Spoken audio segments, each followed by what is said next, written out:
네, 대선 이후 박근혜 당선인의 행보 하나하나가 관심을 끌고 있는데요. 네, 관심 많이 끌고 있죠. 지금도 보고. 네.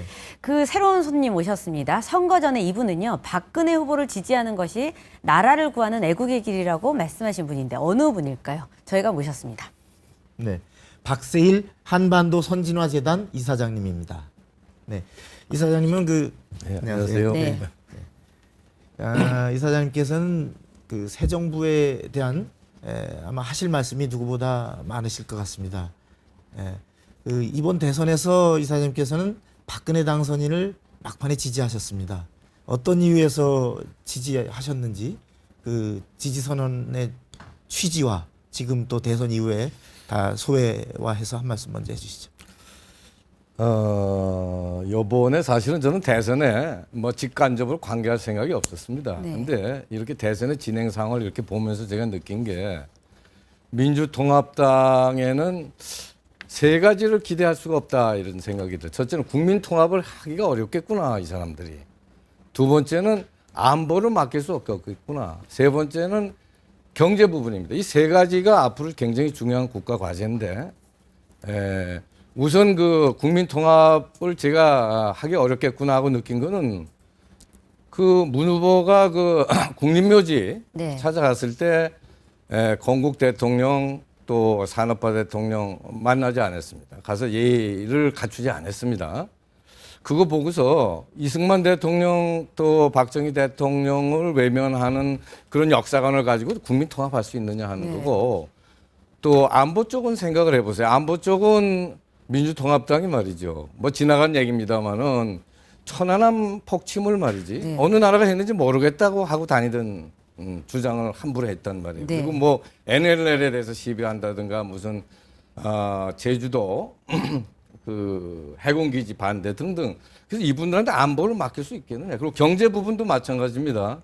경제 부분도 이게 어느 정도는 선거 때 포퓰리즘은 이해할 수 있습니다만은 묻지마 복지 정책만 있지 경제 성장 전략이 전혀 보이지 않았었습니다. 네. 그래서 아무래도 이번에는 이분들한테 맡겨서는 안 되고 네. 여러 가지 부족한 점이 많지만 새누리당이 그래도 안정적으로 나라를 한 단계 더 발전시킬 수 있지 않겠느냐. 네. 그래서 그 점은 국민 앞에 확실하게 말씀드리는 게 이 시대를 사는 도리다. 네. 그렇게 생각했습니다. 그 지금 이제 큰 틀에서 이쪽이 안 될 것 같다. 그래서 이 안 되는 이유 말씀해 주셨는데요. 근데 박 당선인과 과거에 이제 인연이 좀 있으셨지 않습니까? 예. 근데 뭐 꼭 좋은 시절도 있었지만 또 맞습니다. 합당하신 적이 있고 예, 했는데 그 맞습니다. 인연을 좀 잠깐 말씀해 주시죠. 아니 제가 네. 사실은 뭐 지난 얘기입니다만 예.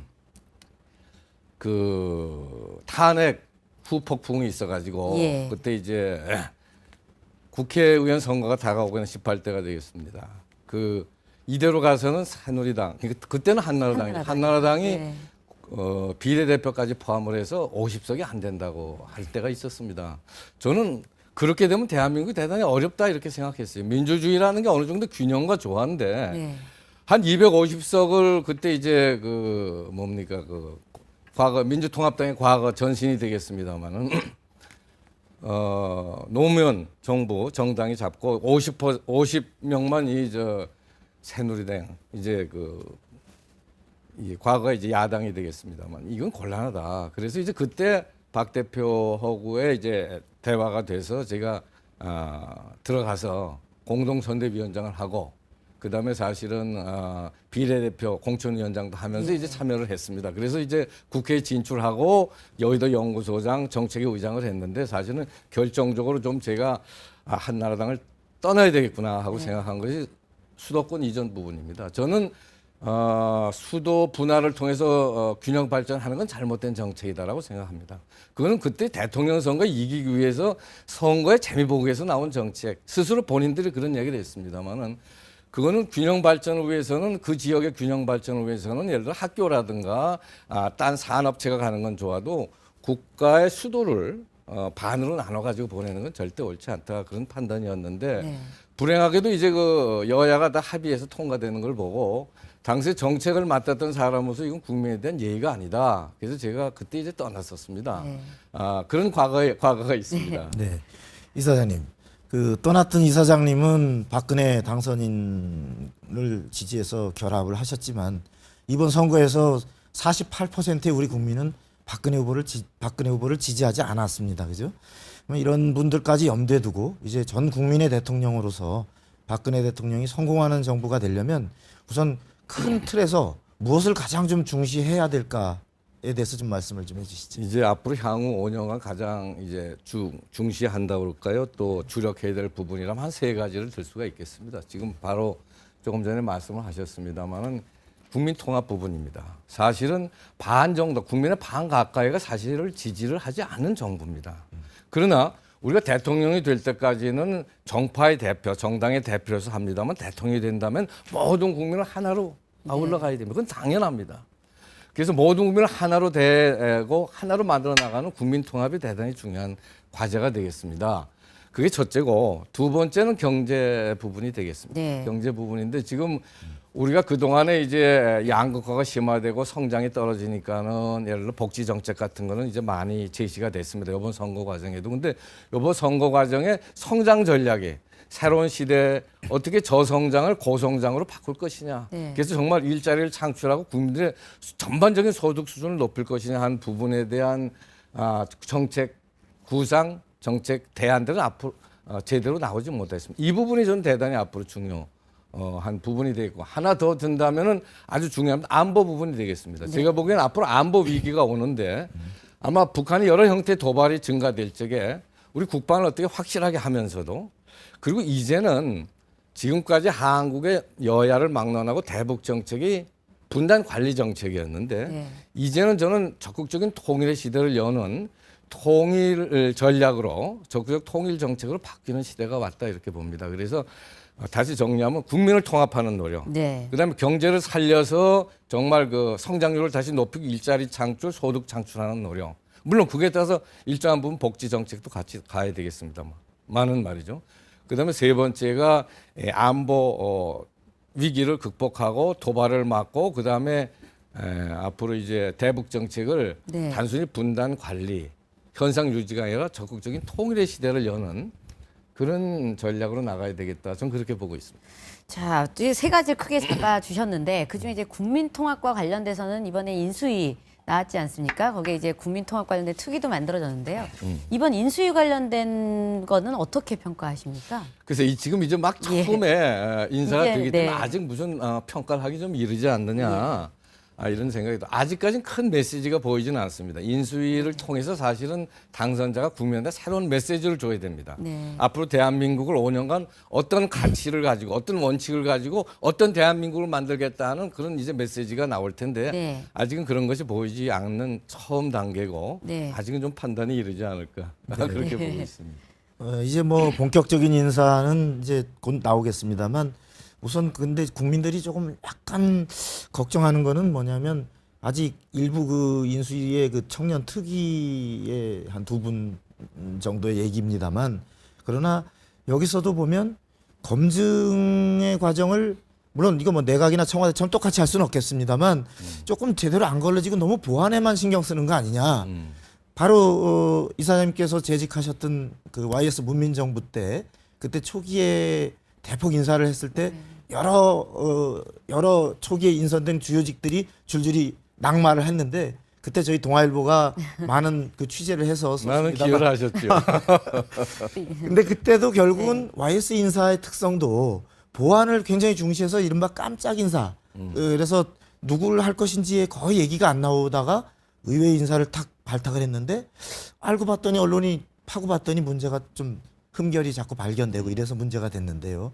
그 어떤 인선을 하는 방식에 대해서는 과거의 경험에 비춰볼 때 좀 어떤 식으로 하는 것이 그 보안 문제와 관련해서 합리적이라고 보십니까? 그게 상당히 어렵습니다, 사실은. 보안, 인사에서 보안은 대단히 중요합니다. 인사 안이 도중에 나가고 그러면 온갖 쓸데없는 잡음이 일어날 뿐만이 아니라 또 여러 가지 청탁도 등장하고 골치 아픕니다. 사실은 우수한 인재를 찾는 게 결코 쉽지는 않습니다. 그래서 우수한 인재를 찾고 그러기 위해서 일정한 부분 보안은 필요한데 또 이제 보안을 치중하다 보면은 이제 실질적으로 그 사람에 대해서 우리가 정확히 모르고 하는 것이 사고 형태로 나타날 수가 있습니다. 그런 부분이. 그래서 어느 정도 난 불가피하다고 생각을 하는데 아마 주위에서 본인의 마음에 드는 사람이 주위에도 여러 사람을 통해서 여러 층의 객관적인 얘기를 해줄 사람을 통해서 의견을 좀 더 듣는다면은 평가를 조금 객관적이고 합리적으로 할 수 있는 그 정도가 높아지지 않겠느냐. 그래서 어느 정도의 보완은 불가피하고 그다음에 검증도 내부로 할 수 있는 한건 하는 게 좋겠는데 많은 사람을 하다 보면 한두 사람 항상 사고가 나기 마련이니까 저는 인사 문제는 국민들이 조금 긴 안목을 가지고 네. 조금 시간을 갖고 전체의 흐름을 봐야 될 것 같습니다. 그래서 한두 사람에 대해서 지금 여러 가지 왈가왈부하는데 이유도 저는 이해하는 면이 있습니다만 크게 보고 좀 더 기다려 보는 게 어떨까 하는 생각을 합니다. 네. 그 뭐 지금 아까도 평가들을 조금 더 지켜보고 하시겠다고 네, 유보를 하셨는데 그 이번 어쨌든 인수위에서 이 등용을 할 때 이제 호남 출신이라든가 이제 비영남이고 이런 또 친박을 좀 배제하고 이런 모습을 보였지 않습니까? 아까 대통합 관련된 이야기를 하셨는데요. 예. 앞으로 인사에서 그러면 또 어떤 모습을 보이면 어떤 분들은 뭐 호남 인사 몇 분 안 쳤다고 해서 그게 대통합이 아니다 이런 분들도 있잖아요. 어떻게 나가야 될까요? 아주 중요한 네. 문제를 얘기하셨는데 우리가 통합 인사라고 그래서 그냥 이 지역에서 저 지역에서 골고루 사람을 모으는 건 많이 능사는 아닙니다. 예. 중요한 거는 제가 볼 때 국민을 통합할 적에 왜 통합해야 되느냐 하면요. 제가 보기에 지난 기간 동안 우리가 산업화하고 민주화를 열심히 뛰어오면서 개인은 많이 커졌습니다. 그런데 우리 사회 공동체가 많이 약화됐습니다. 개인주의, 자유주의는 많이 범람했는데 공동체가 많이 약화됐어요. 가족 공동체, 학교 공동체, 나서 국가에 대한 어떤 존중과 사랑도 굉장히 약화됐거든요. 그래서 저는 대한민국의 국민 통합은 어떤 형태로 해야 되냐 하면은 대한민국의 중심 가치가 뭐냐? 대한민국의 중심 가치를 하나 뚜렷이 세우고 네. 우리는 이런 가치를 소중히 하는 나라를 만들겠다 하는 걸 확실히 한 다음에 그걸 중심으로 국민의 마음을 합의를 모아가는 게 국민 통합입니다. 네. 그거는 제가 볼 때 대한민국의 중심 가치는 헌법에 남아 있습니다. 그리고 우리나라 역사를 긍정하는 것이 대한민국의 중심 가치입니다. 대한민국의 역사를 자랑스럽게 생각하고 헌법적 가치를 소중히 하는 게 이제 대한민국의 중심 가치인데 그걸 중심으로 해서 이제 국민의 마음을 모으는 게 국민 통합이다.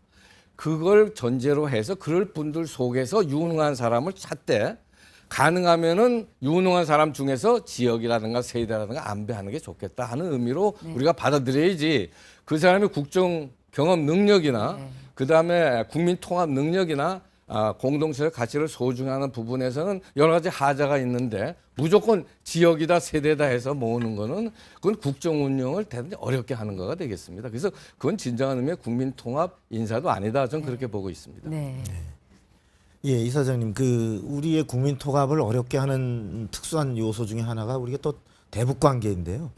그 남북 관계가 보면 지금 상당히 경색 국면을 벗어나지 못하고 있습니다. 박근혜 당선인은 전제 조건 없이 대화를 하겠다고 했는데요. 이 대북 문제를 새 정부 출범하면서 어떤 기조로 녹아야 될지 좀 한번 말씀 좀 해주시죠. 우리가 네. 저는 두 가지를 좀 얘기하고 있어요. 네. 서두르지 마라. 첫째. 절대로 서두르지 마십시오 하는 걸 좀 말씀드리고 싶어요. 왜냐하면 대화, 교류, 협력 다 좋습니다. 아마 지금이라도 우리가 북한에 돈을 주면 내일이라도 대화할 것입니다. 네. 이거 우리 다 알고 있지 않습니까? 근데 평화는 돈으로 살 수가 없습니다. 대화는 진실성이 뒷받침돼야 되고 그래야지 그 다음에 다음 단계로 발전하는 거 아니겠어요? 그래서 남북 관계가 지금 원만하냐 경색됐느냐 여러 가지 얘기를 하지만 사실은 그거는 북한이 결정합니다. 일반적으로 보면은 우리가 교류 협력할 때도 북한이 뭐해 서해안에서 전쟁 났죠. 그 다음에 자기들이 핵 실험했죠. 네. 미사일도 네. 쐈죠. 네. 그러니까 자기들 프로그램대로 가고 있습니다. 우리 남한에서만 야 이거 저거 미사일 쏜 게 말이야. 남한이 너무 강경하게 해서 그런 거 아니야. 그런 거 아닙니다. 북한은 북한대로 자기 전략을 갖고 가고 있습니다. 우리 안에서만 불필요하게 논쟁하고 싸움하고 있습니다. 그래서 저는 절대 서두르지 마라. 문을 열고 대화의 자세를 가는 건 대단히 중요하지만 절대 서두르지 말라 하는 말씀을 드리고 싶고 두 번째는 근본으로 돌아가야 됩니다. 근본으로 저는 돌아가야 되겠다. 우리가 그동안에 유화 정책도 해봤습니다. 10년간. 네. 또 그다음에 강경한 정책도 써봤습니다마는 사실은 북한의 핵을 막지 못했습니다. 돈을 그렇게 갖다 주고 교류 협력을 핵을 막지 못하고 미사일 개발도 막지 못하고 북한의 인권이 개선된 거 없습니다. 개혁 개방으로의 변화가 보이지 않습니다. 이 우리가 지금 동안에 지금까지 유아냐 혹은 무슨 강경이나 하는 것 가지고는 안 됩니다. 좀 더 난 깊은 성찰과 깊은 우리의 전략의 준비가 있어야 되겠다. 그래서 저는 기본으로 돌아가야 될 것 같고 제가 말씀드리고 싶은 거는 이제는 대북 정책의 기본 목표를 좀 바꿀 때가 왔다. 뭐냐? 지금까지 대북 정책은 기본적으로 이 현상 유지랄까요? 분단을 잘 평화적으로 관리하는 데 있었는데 이제 그 단계가 지나가고 있다. 이제는 단순한 평화적 관리가 아니라 통일을 목표로 하지 않으면 안 된다. 이런 생각을 합니다. 왜냐하면 앞으로 제가 볼 때 통일을 해내지 못하면은 통일의 시대를 적극적으로 열지 못하면은 북한은 빠른 속도로 중국화될 것입니다. 그래서 중국의 변방 속국이 될 가능성이 대단히 높습니다. 네. 그럼 분단은 고착화되고 고착화된다. 예. 그걸로 끝나는 게 아니라 동북아에서는 이제 새로운 냉전이 시작이 됩니다. 새로운 냉전이 시작이 되면 새로운 갈등과 대립의 시대가 되면 우리가 정말 선진화하고 통일의 시대에 맞는 것 이건 헛꿈이 될 수가 있습니다. 대단히 지금 어려운 국면에 있습니다. 그래서 저는 적극적으로 지금 우리가 어떤 역사의 갈림길에 있는데 이거를 통일의 시대로 여는 방향으로 가야지 단순히 현상 유지 관리하고 네. 북한 그냥 단순히 도와줘서 현상을 잘 관리해서 이 문제를 풀겠다 하는 식으로 가서는 대한민국의 국군이 크게 발전하기 어려운 네. 그런 국면으로 간다. 그래서 지금은 대북 정책을 서두르지 말고 좀 근본으로 돌아와서 우리가 뭘 목표로 하느냐 대북 정책이 정말 깊이 생각을 하고 단순히 무슨 제스처를 해서 도와주고 같이 협력한다 또 압박을 한다. 둘 다 효과가 없었다. 북한은 북한대로 핵을 개발해 왔고 북한대로 인권을 외면하고 계획 개발을 거부해 왔습니다. 그렇다면 지금 앉아서 우리는 무엇을 과연 목표로 하고 다시 근본적인 성찰을 해야 될 때가 왔다. 저는 그렇게 생각합니다. 네. 이사장님, 그 통일을 목표로 한다는 말은 상당히 좋은 말씀으로 들리지만 이 시점에서 그러면 어떻게 하는 것이 통일을 목표로 하는 것의 실천 방식이 될 건지가 조금 애매한데요. 한 세 가지 분야를 좀 말씀. 첫째는 우리가 통일할 의지를 가져야 됩니다. 지금 국민들이 사실은 통일을 부담으로 생각하는 분들이 적지 않이 있는데 이건 크게 잘못된 것입니다. 지금 대한민국이요. 제가 볼 때 고통을 받고 있는 저성장의 문제, 실업의 문제, 양극화의 문제도 우리가 남북 통일의 시대가 열리게 되고 남북 경제가 같이 시너지 효과를 갖고 성장하게 되면 일거 해결될 문제입니다. 사실은. 저는 이 남북 통일이 정치적, 경제적 여러 가지 큰 역사적으로 큰 의미를 갖습니다. 통일의 의지를 가져야 됩니다. 네. 통일을 피하면 안 됩니다. 근데 생각보다 우리한테 소극적인 생각이 많습니다. 부담으로 생각하는 생각이 많습니다. 통일의 이익을 생각하지 않고 통일을 비용으로 보는 분들이 많습니다. 첫째가 그겁니다. 통일 의지를 가지고. 두 번째는 통일 외교를 해야 됩니다. 미국, 중국, 일본, 러시아에 말이죠. 확실하게 얘기를 해야 됩니다. 한반도의 통일이 당신들한테도 좋은 것이라는 걸 설득해야 됩니다.